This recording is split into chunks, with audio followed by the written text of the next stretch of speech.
గత కొద్ది రోజులుగా మన సోషల్ మీడియా వేదికలో ఒక మైక్రో ఫైనాన్స్ కంపెనీ వివాదం అనేది చాలా దుమారం రేపుతున్నటువంటి పరిస్థితి.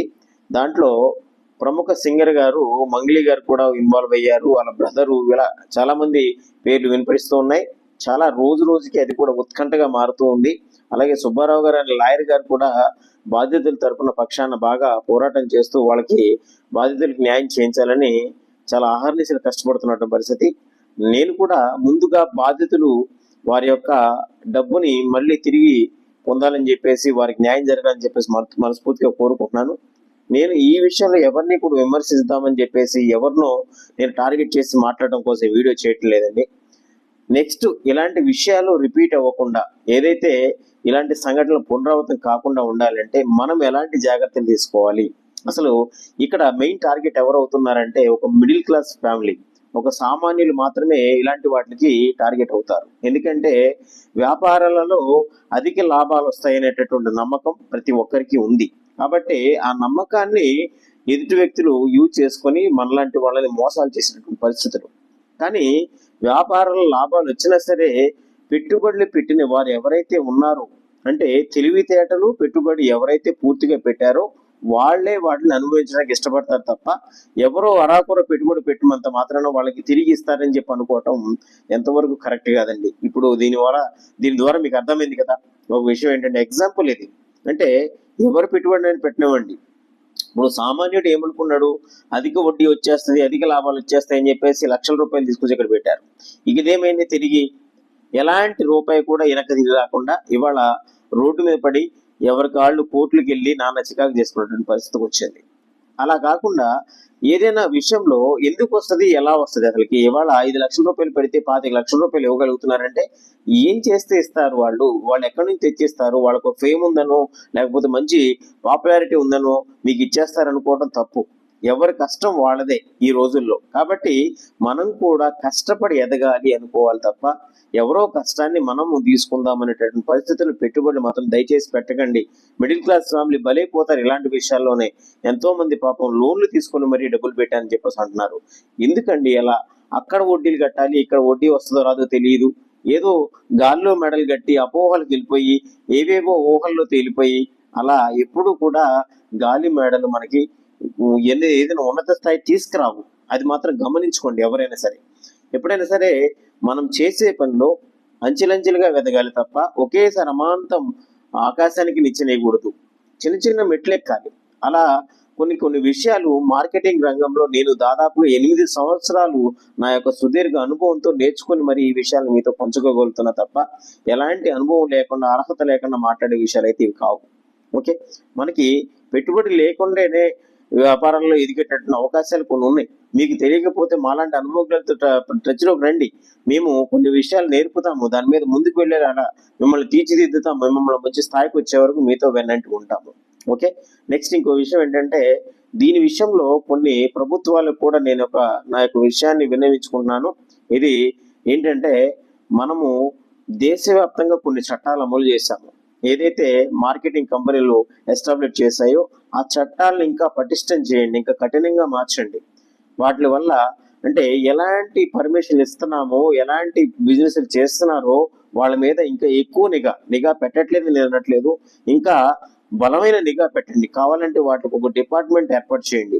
ఎప్పటికప్పుడు పారదర్శకంగా జరుగుతుందా లేదా, వాళ్ళు పెట్టిన పర్మిషన్ తగ్గట్టు వాళ్ళు వర్క్ చేస్తున్నారు లేదా, ఏం చేస్తున్నారు అనేది సీక్రెట్ గానైనా సరే వాళ్ళని అబ్జర్వ్ చేసేటువంటి పరిస్థితుల్లో కొంత కమిటీలు వేసి వాటిపై నిఘాలు పెట్టే విషయంలో కొన్ని డిపార్ట్మెంట్లను తయారు చేయండి. దయచేసి ప్రభుత్వం నేను అర్థించుకుంటున్నాను. ఎందుకంటే ఇలాంటి సంఘటనలు జరగటం వల్లే సామాన్యులు కొంతమంది ప్రాణాలు సైతం పోగొట్టుకునేటువంటి పరిస్థితికి వస్తూ ఉన్నారు. కాబట్టి కఠినంగా, ఇంకా చట్టాలను కఠినంగా మార్చండి. కఠినంగా మార్చి ఇలాంటి మోసాలు జరగకుండా ప్రభుత్వాలు కూడా చూడాలని ప్రభుత్వ అధికారులని తెలియజేసుకుంటున్నాను.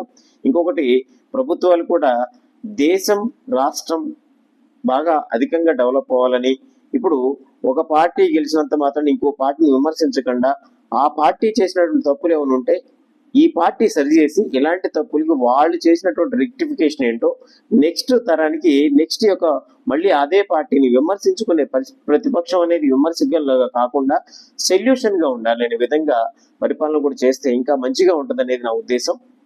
అలాగే మోసాలు ఎలా జరుగుతున్నాయి అంటే ఈరోజు వ్యాపారంలో డబ్బు ఎక్కువ వస్తుందని చెప్పేసి ఒక నమ్మకం ప్రజల్లో ఉండబట్టే ఆ నమ్మకాన్ని ఇన్ఫ్లుయెన్స్ చేసుకొని వీళ్ళు మోసాలకి ఎగబడుతున్నారు. ఇవాళ మోసము ఒక లాభం అనే పేరుపై పేరు వెనకాల కప్పబడిపోయింది. అంటే లాభం వస్తుందని చెప్పేసి మోసం వెనకమాల ఉంటుంది, లాభం అనే పదం ముందు కనపడుతుంది. కాబట్టి ఈ మోసం చేసే విషయాన్ని పరిశీలించుకోలేకుండానే ఒక సామాన్యుడు మధ్యతరగతి వాడు అక్కడ పెట్టుబడులు పెట్టి లాస్ అయిపోయి మోసపోతున్నాడు. కాబట్టి ముందు లాభం వస్తుంది అంటే 1/10 ఎందుకు వస్తుందో లాభం అనేది ఒక సామాన్యుడు తెలుసుకోవాలి. ఆ ప్రాపర్ నాలెడ్జ్ లేకుండా పెట్టుబడి పెట్టడం అనేది తప్పు. ముందు అవన్నీ తెలుసుకునే మనం పెట్టుబడులు పెట్టాలి. ఇవాళ మార్కెట్లో 2 రకాల మోసాలు ఏంటంటే, ఫస్ట్ది మీరు 10,000 పెట్టండి ₹1,00,000 ఇస్తానని చెప్పేసి ఒక రకంగా మోసం జరుగుతూ ఉంటే, ఒక వస్తువుని మార్కెట్లో రిలీజ్ చేసి ఆ వస్తువు ఈ రకంగా పనిచేస్తుందని చెప్పేసి అంటారు. 100% అదే రకంగా పనిచేస్తుంది. బట్ ఆ రకంగా పనిచేస్తుందని చెప్పేసి మీరు ₹100 వస్తువుని ₹1,000 పెట్టి కొనాల్సిన అవసరం లేదు కదా. ఈ రకంగా కూడా కొన్ని మోసాలు జరుగుతున్నాయి. అంటే వస్తువు పనితీరు కరెక్ట్ గానే ఉంటుందండి, కానీ అది తయారు చేసిన కాస్ట్ చాలా తక్కువ ఉంటే వాళ్ళు అమ్మే ప్రైస్ చాలా ఎక్కువగా ఉంటుంది. కానీ వాళ్ళకంటూ సొంత బ్రాండ్ పెట్టుకుంటారు.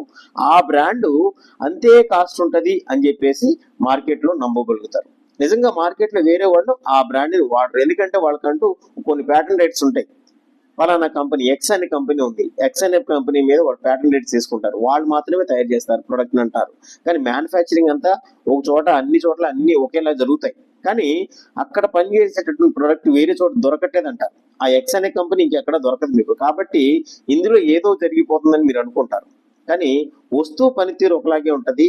అదే పనితీరుతో ఉన్న వస్తువు వేరే చోట ₹100కే దొరికింది అనుకోండి, ఇక్కడ ₹900 అధికంగా పెట్టి కొనాలా అనేటటువంటి భావన ఆటోమేటిక్ వస్తుంది.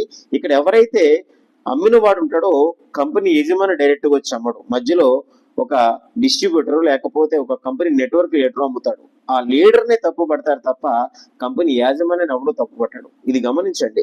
మోసాలు ఈ 2 రకాలుగా ఉంటాయి. ఏదైతే పారదర్శకంగా ఉందో, అంటే మార్కెట్ డిసైడ్ చేసిన కాస్ట్ కి అమ్మేటటువంటి ప్రొడక్ట్స్ ఉన్నాయనుకోండి, ఇంకా సెక్యూర్డ్ గా ఉంటుంది. ఎందుకంటే అది మార్కెటే ప్రైస్ డిసైడ్ చేసింది, ఏ కంపెనీ ఓనర్ డిసైడ్ చేయలేదు. అలాగా ఏమైనా ప్రొడక్ట్స్ ఉన్నాయా, వాటి మీద నాలెడ్జ్ కావాలా అనుకుంటే నా దగ్గర పుష్కలమైన నాలెడ్జ్ ఉంది. మీరు డబ్బు సంపాదించాలి అనుకుంటే కొన్ని మంచి ఉన్నతమైన తెలివితేటలు సంపాదించి ఒక మంచి విషయంలో ఒక మంచి రాణించేటటువంటి అవకాశాన్ని కూడా మా తరపు నుంచి మేము ఇవ్వడానికి సిద్ధంగా ఉన్నాం. అలాంటి వాటిలో మీరు అంచెలంచెలుగా ఎదగడానికి అవకాశం ఉంది. మీరు ఎలాంటి పెట్టుబడులు అనవసరంగా పెట్టి ₹1,00,000 వస్తాయని చెప్పేసి వేల పెట్టుబడి పెడితే, అలాగే లక్షలు పెడితే కోట్లు వస్తాయని చెప్పేసి ఎప్పుడు కూడా దురాలోచనలకు వెళ్లకుండా, ఇలాంటి మోసపూరితమైనటువంటి వ్యక్తుల చేతుల్లో పడకుండా మీరు నలిగిపోకుండా జాగ్రత్తలు తీసుకోండి అని తెలియజేసుకుంటూ, మీ యొక్క కరుణారాం భద్రాచలం అలాగే నా వీడియోల్ని ఎప్పుడు కూడా ఆదరిస్తారని, నా వీడియోలు లైక్లు, షేర్లు, కామెంట్ల ద్వారాగా మీరు నన్ను ఇంకా ఎంకరేజ్ చేస్తే ఇలాంటి అమూల్యమైన విషయాలు ఇంకా మీకు పంచుకోవడానికి నా దగ్గర అవకాశం ఉందని తెలియజేసుకుంటూ సైనింగ్ ఆఫ్.